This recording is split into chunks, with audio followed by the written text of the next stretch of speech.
Some wounds aren't visible, they don't bleed, they don't scar, they echo. And for Lorene Brightmore, that echo started with a slap and ended with a legacy. This is a story not just about loss, but about reclamation, about learning that sometimes protecting what you love means letting go of who you love, and how a quiet woman with strong hands and stronger roots taught us that not all battles need to be loud to be victorious. There's something holy about land that's been worked for decades by the same hands. For Lorene and her husband Kenneth, their 1,200-acre walnut ranch wasn't an investment. It was a lived experience. While the world spun with technology and shortcuts, they lived by seasons, soil, and silence.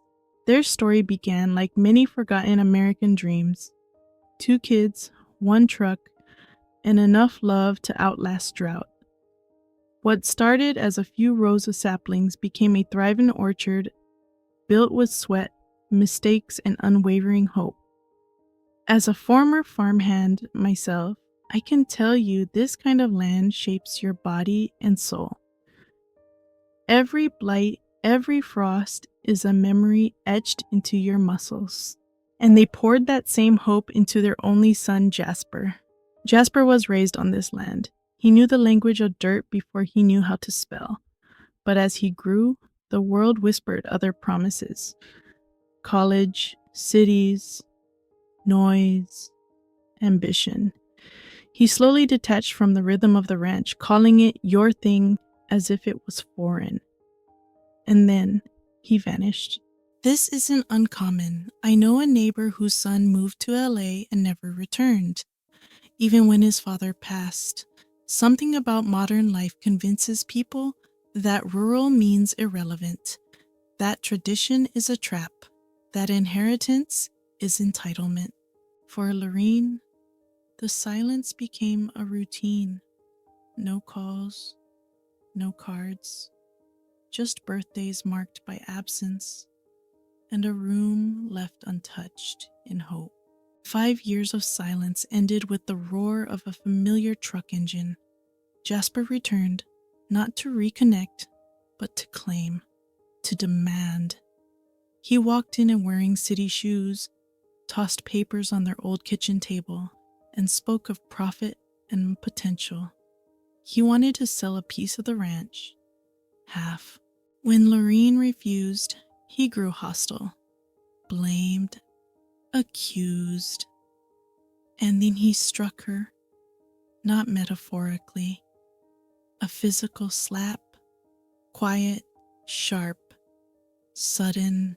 That moment broke something deeper than bone. It cut the final thread of illusion that he might one day return as the boy who once chased barn cats barefoot. Kenneth passed not long after. At his funeral, Jasper showed up with legal documents in hand. No condolences, no remorse, just a lawyer and a smile that didn't reach his eyes. He filed a claim for 50% of the estate. Imagine grieving your husband of 4 decades and being handed a lawsuit by your only child. That's a pain layered in betrayal. But Lorene didn't crumble. She brewed coffee, read every line, and called her old lawyer, Bruce. Together, they opened the fireproof box Kenneth had once locked away. Inside, a will that named Lorene sole owner.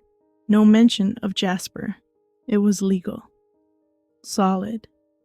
But it wouldn't stop a determined son from trying. Enter Sharon, a former employee turned nonprofit land consultant. She introduced Lorene to the concept of a land trust, not just a legal tool, but a philosophical stance. By turning the ranch into a nonprofit for agricultural education, it could never be divided or sold. It would live on, untouched by greed. This wasn't revenge, this was preservation. Lorene signed the papers quietly. No Facebook posts, no press releases, Just quiet paperwork in a barn office filled with old irrigation maps. When the court date came, she didn't cry, she didn't scream. She handed the judge the trust certificate and Kenneth's final voice memo. Jasper's case collapsed. 2 weeks later, Jasper left a letter.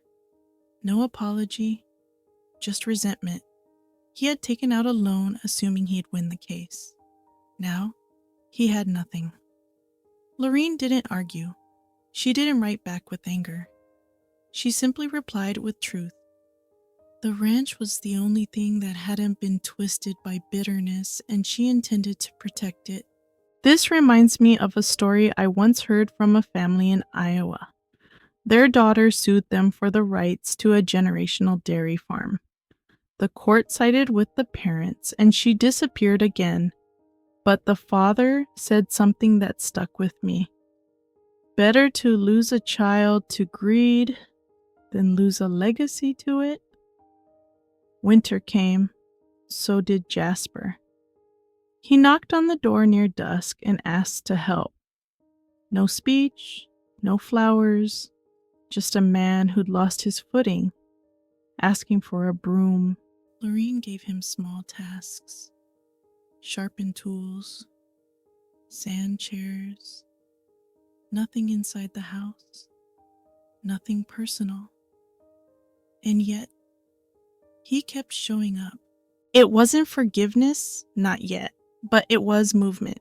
He started reading about the trust, asked about Kenneth's last harvest, brought her a rare book Kenneth once longed to find. These were gestures, not grand acts. But healing, as I've learned, often begins with small offerings. By spring, Jasper was working with volunteers, teaching pruning, fixing irrigation lines. He laughed once. That was new. Lorene wrote an essay about the land, about pain repurposed into purpose. It was published. She gave Jasper a copy. He didn't speak, but he stayed for dinner. That was the moment. Not of forgiveness, but of possibility. The ranch became a case study in rural preservation.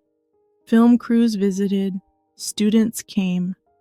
Lorene planted new seeds in May, this time not to save the land, but because the land had saved her. And Jasper? He stayed. Not every day, not fully, but enough. You don't always get to choose what survives you, but you can choose what defines you. Lorene chose preservation over possession, purpose over pain. She let go of the version of her son she clung to, and in doing so found something stronger, herself. So if you've been holding on to someone who's long let go of you, ask yourself this. What would you build if you stopped waiting? What would you protect if you stopped hoping they'd return? Sometimes the most radical act of love is protecting what they no longer deserve. If this story spoke to you, if you've ever had to let go to protect what mattered most, leave a comment. Share your story. Because healing often begins when we see ourselves in someone else.